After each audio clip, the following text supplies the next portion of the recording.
우리 교회는 다음 주일 주 2013년도 추수감사주일로 지킵니다. 자, 그러면 왜 해마다 추수감사주일을 지키는 것일까요? 1620년 청교도들이 미국 와서 추수감사절을 만들었기 때문일까? 왜 추수감사절 매주일 지키는 것일까요? 청교도들이 추수감사절을 만들기 이전에 구약시대부터 이미 추수감사절을 지키라고 하나님께서 우리에게 정해 놓으셨기 때문입니다. 그리고 또 우리가 지난 한 해를 되돌아보면서 하나님께서 우리 삶 속에 베풀어 주신 그런 은혜를 하나하나 더듬어 생각해보고 범사에 감사하라고 하신 하나님의 명령에 따라서 우리가 매주일 11월 셋째 주일 아니면 넷째 주일에 추수감사주일로 지키는 것입니다. 어느 날 예루살렘으로 올라가시던 예수님께서 한 촌에 들어가시다가 문둥병자, 그러니까 요즘으로는 나한자라고 그러죠. 나한자 10명을 만나게 됩니다. 예수님을 본 그 나한 자들이 예수님께 간절하게 소리를 치고 있어요. 예수 선생님이여, 제발 우리 병을 좀 고쳐 주옵소서. 그러자 예수님은 그들의 소원을 들으시고 그 10명의 나은 자들을 모두 다 똑같이 고쳐주셨습니다. 그럼에도 불구하고 그 고침을 받은 10명의 나은 자들 중에서 9명은 어디론가 다 가버리고 돌아가던 10사람 중에서 한 명만 예수님께 다시 돌아와서 하나님께 큰 영광을 돌리면서 예수님께 감사하고 있는 그런 내용이 오늘 본문 내용입니다. 그러자 예수님께서 그 한 사람에게 구원을 약속하시고 구원의 은혜를 베푸시는 그런 내용이 오늘 본문에 기록되어져 있습니다. 오늘 본문 이야기가 우리에게 주는 교훈이 무엇일까요? 한 두 가지로 말씀드리고 싶은데, 첫째는 하나님의 은혜를 받은 사람은 많은데 하나님께 진정으로 감사하는 자는 적다는 사실입니다. 우리가 이제 차를 타고 어디를 갈 때 되면 이제 차에 딱 올라타면 잠시 이렇게 기도하지 않습니까? 그리고 우리 교회가 또 1년에 한 번씩, 금년에 아직 못 갔습니다만은 갈렙 선교 회원들 모시고 이제 팜스프링 온천을 가게 되면 교회 버스에 다 타고 나면 목사 아니면 장로님들 누구나 기도를 하게 됩니다. 왜 기도하는 것입니까? 하나님 아버지, 제발 아무 사고 없이 이 차가 무사히 도착해 해 주옵소서, 잘 다녀오게 해 주옵소서 하고 기도하는 것 아닙니까? 그렇게 이제 갈 때는 기도해 놓고 사실 도착해서 기도하는 사람 별로 못 봤어요. 어디 갈 때는 분명히 기도하는데, 여행 갈 때도 갈 때는 기도하는데, 여행 다녀와서 하나님 잘 다녀왔습니다, 감사합니다 하고 기도하는 사람 저는 별로 보지를 못했습니다. 물론 있겠죠. 그리고 우리가 인생을 사는 동안에 필요한 건 너무 많지 않습니까? 좋은 자동차 주시기를 바랍니다. 내 자녀 공부 잘해서 훌륭한 사람 되기를 소원합니다. 건강 주시기를 원합니다. 이 모양 저 모양, 또 비즈니스 잘 되어 돈 많이 벌게 해주시기를 원합니다. 정말 간절히 기도하기는 하는데 하나님께서 건강 주실 때, 아니면 자녀가 출세했을 때, 공부 잘할 때, 또 비즈니스가 잘 되어져서 먹고 살만할 때, 그때 진정으로 감사한 사람이 얼마나 될까? 처음에 간절하게 하나님 도와달라고 하나님 주십사 하고 기도할 때 그 심정, 그때 그 마음을 100%라고 치면 하나님께서 그 일을 다 이루어주신 다음에 나중에 감사하면서 기도하는 경우 아마 100에 몇 퍼센트 정도 될까요? 한 10%, 20% 될까요? 결코 처음 같은 그런 마음으로 감사하는 경우는 드물다고 생각이 되집니다.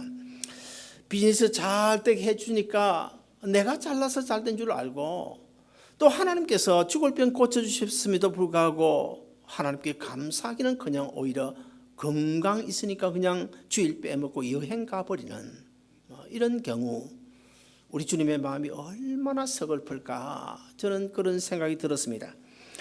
요즘에야 나병도 대부분 거의 완치가 된다고 그래요. 그러나 오늘 본문 당시 2000년 전에는 이 나병에 걸리면 아주 저주받은 질병으로 동네 사람들이 저 가정 뭔가 하나님 앞에 크게 죄를 지어가지고 저주받았다, 그렇게 낙인이 찍힐 수밖에 없는 그런 시대였어요. 그래서 나병에 걸리면 가정에 있지를 못합니다. 그 동네에 있지도 못합니다. 예루살렘 성 안을 벗어나서 성 밖으로 쫓겨나야 했습니다. 그래서 아마 오늘 본문에도 예루살렘 성 안이 아니고 예루살렘으로 올라가시던 예수님께서 한 촌, 어딘지는 모르겠어요. 한 촌에 들어가셔서 10명의 나병 환자들을 만나고 그 나병 환자들을 고쳐주신 것 같습니다. 그런데 오늘 본문을 잘 살펴보시면 분명히 예수님께서 10명 다 고쳐주셨어요. 9명만 고쳐준 것이 아니고 5명만 고쳐준 것이 아니고 10명 다 고쳐주셨습니다. 그럼에도 불구하고 예수님께 돌아와서 하나님께 영광 돌리면서 감사한 그 나병 환자, 고침받은 나병 환자가 몇 명이었을까? 한 명뿐이었다는 거예요. 한 명. 저는 이 본문을 묵상하면서 그런 생각을 해봤습니다. 왜 하필 10명에 한 명일까? 10명에 3명, 4명은 아니고 10명에 7, 8명 아니고 왜 한 명만이 돌아와서 예수님께 감사를 했고 9명은 감사도 하지 않고 그냥 어디론가 사라져 버렸을까? 왜 하필 한 명이었을까? 열이라고 하는 숫자는 성경에서 완전수를 의미하죠. 완벽한 완전수를 의미합니다. 그런데 열 중에 하나다 그러면 퍼센테이지를 치면 몇 퍼센트입니까? 10% 아닙니까? 감사하지 않냐고 간 사람 몇 퍼센트? 90% 아닙니까?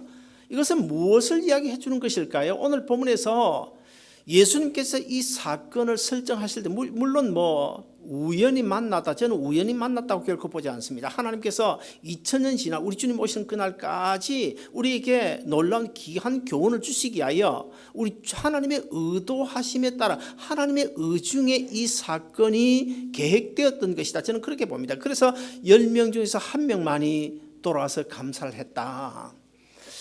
그러므로 10명 중에 9명이 감사하지 않냐고 다 어디론가 흩어져 버렸는데 그 10명 중에 9명, 90%는 뭘 의미하는 것일까요? 거의 대부분을 의미하고 있어요. 거의 대부분.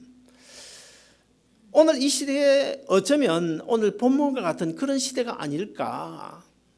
하나님의 많은 은혜 받은 사람들, 이 모양 저 모양으로 특별히 하나님의 은혜를 받은 사람 있지만은 그러나 나는 하나님의 은혜를 받지 못했다, 그렇게 말해서는 안 됩니다. 색깔이 다르고 크기가 다를 뿐이지 누구에게나 하나님께서 은혜를 다 주셨어요. 이미 은혜를 받았습니다. 그런데 어떤 사람은 하나님께서 내게 주신 그 은혜가 무엇인지를 발견하지 못했을 뿐이고 분명 하나님께서 은혜를 주셨는데 이것이 하나님의 은혜인 줄로 깨닫지 못했을 뿐이지 하나님은 분명 우리 모든 사람에게 골고루 은혜를 주셨다는 사실, 이것을 우리가 기억해야 됩니다. 그래서 오늘날 10명의 90% 거의 대부분이 받은 은혜는 많은데 은혜 받은 사람은 많은데 하나님 앞에 감사하는 사람은 적다는 사실을 우리에게 경각심을 주기 위하여 이 사건을 성경에 기록한 것이 아닐까, 저는 그렇게 생각해 봅니다. 제가 어떤 한 사람을 만난 적이 있는데 한 7, 8년 전으로 기억이 됩니다. 39살 되는 아주 젊은 너무너무 참 핸섬하게 잘생긴 사람인데 이 사람은 한국 연대를 수석으로 졸업을 하고 외국인 회사 서울지사에 근무하다가 미국 본사인 웨스트 LA로 이제 본사에 와서 근무를 하게 됐어요. 근데 이분이 39살 너무 미남이고 너무 잘생겼고 거기다가 일어 영어 불어까지, 그러면 몇 개국어를 합니까? 한국말까지 4개국어를 하잖아요. 그런 분이 이제 앞으로 승승장구할 수 있는 정말 그런 미래가 보장된 그런 사람이었어요. 누가 봐도 미래가 보장된 사람이었습니다.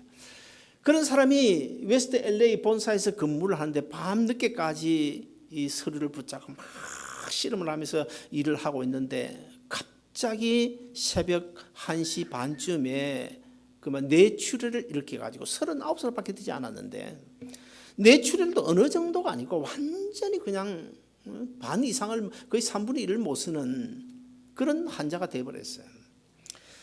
자, 이런 경우를 보면 우리가 감사하지 않는 것은 내 능력으로 살고 있다, 내 힘으로 살고 있다, 그렇게 생각하기 때문인데, 그런 경우를 보면 여러분, 내 능력으로 사라지는 것입니까?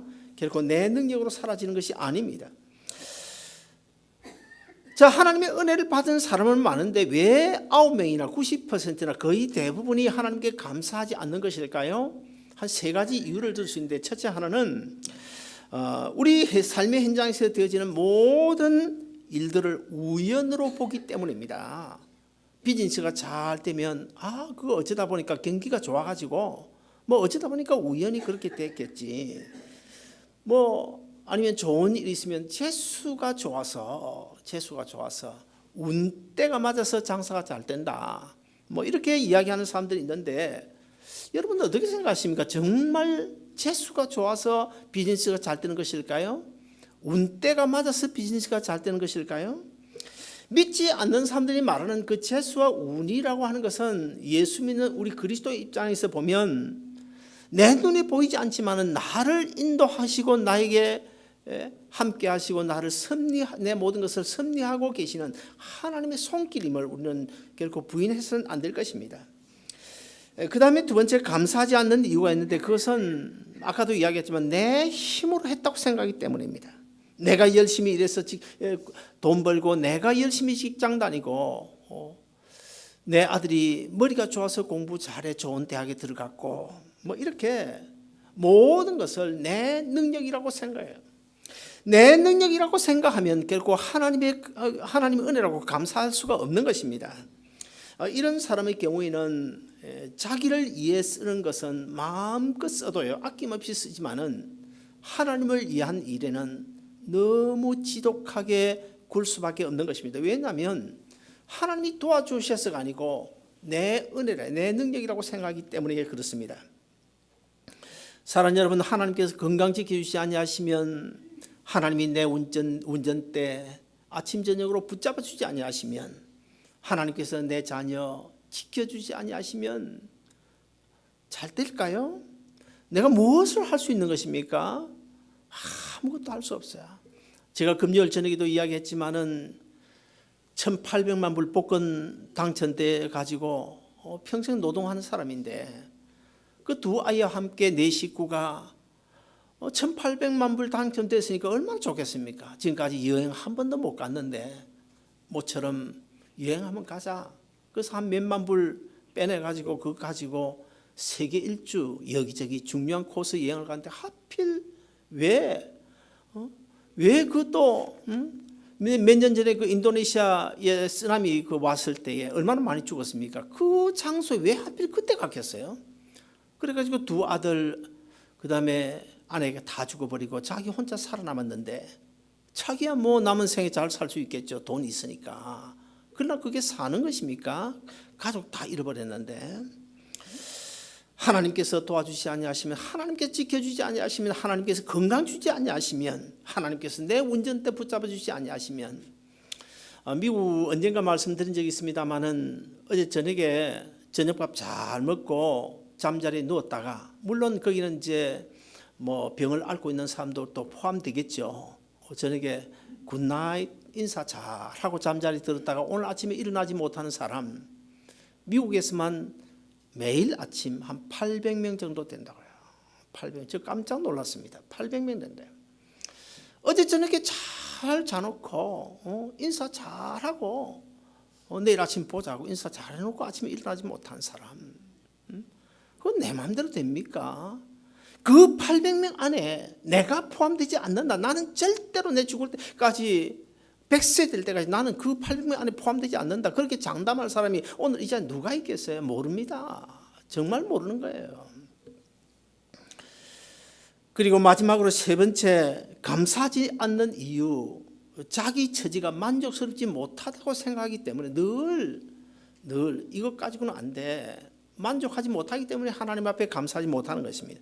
왜 나는 요 모양 요 꼴로 살아야 하나? 왜 나는 좁은 아파트에 살아야 하나? 하나님은 왜 나를 못 본 채 내버려 두시는가? 이런 불평불만, 자기 삶에 만족을 하지 못하기 때문에 하나님 앞에 감사하지 않는 거예요. 사랑하는 여러분, 저는 이렇게 말씀드리고 싶습니다. 좀 더 살아봐야 됩니다. 좀 더 살아봐야 돼요. 좋은 차 안 타는 것이 어쩌면 복이 될 수도 있어요. 돈이 없어가지고 여행 못 가는 거요. 그거 어쩌면 그것이 복일 수도 있어요. 많이 배우지 못한 것도 어떤 때는 복일 수가 있습니다. 옛날에 그 아웅산 테러 사건 날 때도 그 장관들이 몇 명이나 죽었습니까? 장관들이 여러 명 죽었잖아요. 그 장관 안 됐으면, 출세 안 했으면 안 죽을 거 죽었잖아요. 많이 배우고 학박사 되고 유학하고 뭐 장관 돼가지고 정치 잘해가지고 높은 자리에 올라갔더니 그만 다 죽었잖아요. 좋은 동네에 이사가지 못하는 것, 그거 한탄스럽게 생각하지 마세요. 좋은 동네 갔다가 오히려 화당한 사람도 있어요. 좋은 동네 안 가고 후진 동네에 사는 게 오히려 복일 수도 있습니다. 사랑하는 여러분, 오늘 이 시간에 추수감사주일 한 주일 전에 우리에게 주시고자 하는 교훈이 무엇일까요? 범사에 감사하라. 어떤 경우든 주어진 분복에 따라 하나님 앞에 감사하며 살라는 것입니다. 마지막으로 한 가지 더 생각할 것은 감사한 자에게 놀라운 은혜가 있다고 본문은 약속하고 있습니다. 신학자 매튜 헨리는 이런 이야기했어요. 감사라고 하는 것은 수학의 더하기와 같아서 하나님께 감사하면 하나님께서 거기다가 더 해준다. 이것저것 필요한 것 더 해준다. 반면에 감사하지 않는 것은 빼기와 같아서 있는 것까지도 빼앗아 간다. 그런 이야기를 했습니다. 예수님은 감사를 잊지 않고 찾아온 한 사람에게 놀라운 축복을 약속하십니다. 오늘 본문 18절 19절을 보시면 이 이방인 외에는 하나님께 영광을 돌리러 돌아온 자가 없느냐 하시고 그에게 이르시되 일어나 가라 내 믿음이 너를 구원하였느니라 하시니라. 여기서 예수님께서 말씀하시는 그 한 사람, 그 사마리아인 그 한 사람의 믿음의 내용이 무엇일까요? 병 고치는 믿음이 아닙니다. 병은 이미 예수님께서 고쳐주셨습니다. 그러면 무슨 믿음일까요? 영혼이 구원 얻는 믿음이에요. 자, 그러므로 오늘 이 사마리아 이 한 사람은 예수님을 찾아와서 감사한 것 때문에 질병에서도 구원 얻고 영혼도 구원 얻는 두 가지 구원을 얻었다는 사실을 우리가 알 수가 있습니다. 그래서 주님은 그 사람의 나병만 고쳐준 것이 아니라 영혼까지도 구원시켜 주신 것을 볼 때 하나님께 감사하는 이것이 얼마나 귀합니까? 그래서 성경은 우리로 하여금 감사하는 하나님의 축복을 받을 수 있는 축복의 통로라고 말씀하고 있어요. 10명의 문둥병자 똑같이 고침을 받았습니다. 육체적 건강의 복은 똑같이 받았어요. 그러나 영혼의 복은, 영혼 구원의 복은 감사하는 그 한 사람에게만 주어졌다는 사실입니다. 병고침만 받고 사라져버린 그 9사람을 우리가 한번 생각해 보면 그 사람의 면면이 어떤 사람들일까요? 그 사람 성경에 보면 어릴 때부터 예수 잘 믿고 율법대로 지키며 산다고 하는 유대인들이었어요. 그러나 예수님을 찾아서 감사하고 하나님께 영광 돌린 그 한 사람은 유대인이 아니었고 사마리아인이었습니다. 유대인들이 개같이 취급하는 사마리아인들, 정말 별 볼 일 없는 처지에 있는 노인 사람, 그 사람이 예수님을 찾아서 감사했다는 거예요. 그러므로 사랑하는 여러분, 돈 있다고 감사합니까? 절대 그렇지 않습니다. 많이 배웠다고 감사합니까? 어릴 때부터 신앙생활 했다고 감사합니까? 신앙의 연륜이 있다고 감사합니까? 아니면 목사, 장로, 집사, 권사, 직분 있다고 감사하는 거 아닙니다. 어떤 사람이 감사합니까? 구원의 은혜를 깨닫는 자만이 감사합니다. 그리고 두 번째, 내 인생의 주인 자리를, 지금까지는 내가 내 인생의 주인이었지만은 이제부터는 내가 내 인생의 주인이 아니야. 주님께다가 내 인생의 주인을 자리를 맡기는 그 사람만이 하나님 앞에 감사할 수 있는 거야. 그렇게 주님께 내 인생의 주인 자리를 맡기고 구원의 은혜를 깨달은 자만이 육체적인 우리 세상적인 복은 물론이요, 영혼의 구원도 받는다는 사실을 오늘 본문에서 가르치고 있습니다. 우리는 흔히 그런 이야기를 하잖아요. 뭐 감사할 것이 있어야 감사하지. 뭐 그래요. 정말 감사할 것이 없을까요? 우리 삶 속에서 인간적인 눈으로 보면 감사거리가 별로 없을 수도 있어요. 그러나 그것도 믿음의 분량에 따라서 정말 영의 귀가 열린 사람, 영의 눈이 밝은 사람은 찾아보면 감사거리가 얼마나 많은지 몰라요. 얼마나 많은지 몰라요.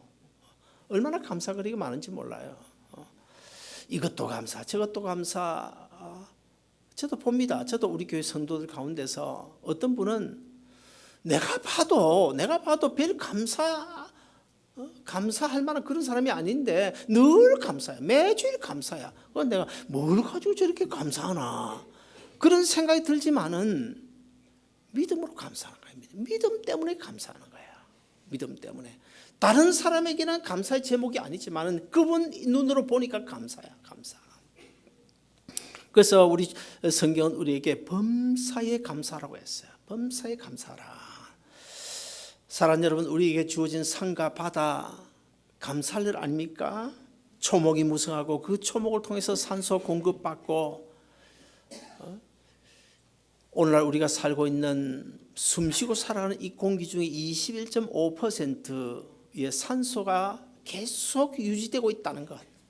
아침에 태양이 뜨고 저녁에 태양이 진다는 것. 우리 지구상에 사람이 살아갈 수 있도록 적당한 온도를 유지해 준다는 것. 열을 주고 빛을 주고 빛은 생명인데 이거 감사할 일 아닐까요? 반가운 비소리 들려 산천이 춤을 추고 내가 농사 안 지어도 우리가 아침 저녁 밥상에 쌀도 올라오고 보리도 올라오고 뭐 우리가 먹을 수 없는 게 뭐가 있나요? 얼마나 먹을 수 있는 게 많아요. 그런데 왜 감사하지 않는 것일까요? 왜 그런데 감사하지 않을까? 옛날에 믿음의 선배들은 정말 열악한 환경 속에서 굶주리면서도 감사했는데 왜 감사하지 않을까? 저는 요즘 이 시대는 아마 너무 배가 불러서 감사하지 않은 것이 아닐까. 뭐 그런 생각도 들고요. 별별 생각이 다 드는데. 그래서 제가 이제 다음 주일에는 칼럼을 이미 써놨습니다. 제가 칼럼 지난 주간에 2개를 썼는데요. 2개를 썼는데 하루 만에 2개를 다 썼어요. 얼마나 신난지 몰라요. 칼럼만 딱 월요일 화요일 좀 일찍 써놓고 나면 그 주간은 제가 아주 신납니다. 설교는 뭐 준비하기가 어렵지 않은데 이 칼럼 이게 보통 고민이 아니에요. 이게 그래서 해마다 그만둬야지. 금년 연말에 그만둬야지. 그런데 주보가 또 아직도 남아있어. 주보를 다 써야 뭐 어떻게 할 텐데.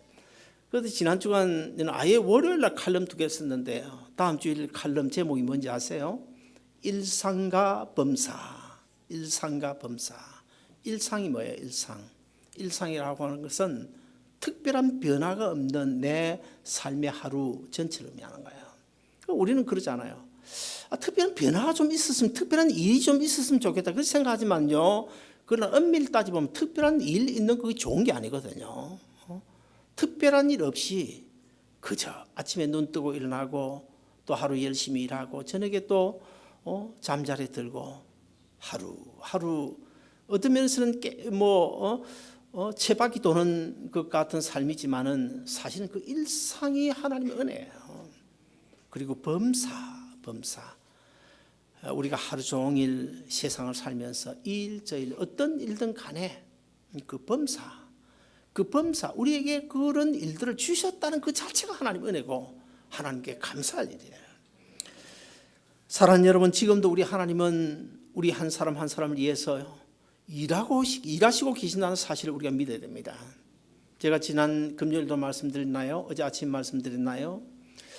우리 하나님께서는 저는 가만히 생각을 해보니까 이 김 집사님 너무 어려운데 이 집사님을 위하여서 우리 하나님 이런 국리를 하시는 것 같아. 저 김 집사를 위하여 내가 태양을 기본 골짜기에 머물게 할까? 달을 아얄론 골짜기에 머물게 할까? 저 힘들게 살아가는 박 집사님을 위해서 내가 태평양 바다에 서식하고 있는 그 수많은 멸치떼를 내가 불러 모을까? 저 사랑하는 아무개 집사님을 위해서 내가 무엇을 하면 좋을까? 하나님은 지금도 이 순간도 우리 한 사람 한 사람을 위해서 염려하시면서 궁리하고 계신다는 사실, 이것을 믿을 때 우리가 어찌 하나님 앞에 감사하지 않을 수 있을까요? 그리고 또 오늘 이 시간에 이제 성찬 예식을 경험하는데 아무나 참석할 수 없는 자리 아닙니까? 이게 세상의 모든 인류를 위하여 십자가에 달려 죽으신 그 예수님께서 흘리신 그 피, 찢으신 그 살을 기념하는 이 거룩한 성찬 예식에 참여할 수 있다. 이게 아무나 되는 겁니까? 아무나 이 자리에 나와서 이 예식에 참여한다는 이것 자체가 하나님의 은혜의 복이 아닐까요? 사랑하는 여러분, 주 2013년 추수감사주의를 맞이하면서 예수님을 찾아서 감사함으로 육신뿐만 아니라 영혼의 구원까지 두 가지 구원을, 두 가지 은혜를 받은 사마리아 사람처럼 우리가 아무리 힘들고 어렵더라도 어려운 삶 속에서 나와 함께 계시는 주님의 그 놀라운 은혜의 손길을 기억하고 감사하며 살아 축복의 통로가 활짝 열려지는 그런 놀라운 은혜가 있기를 주의 이름으로 축원드립니다.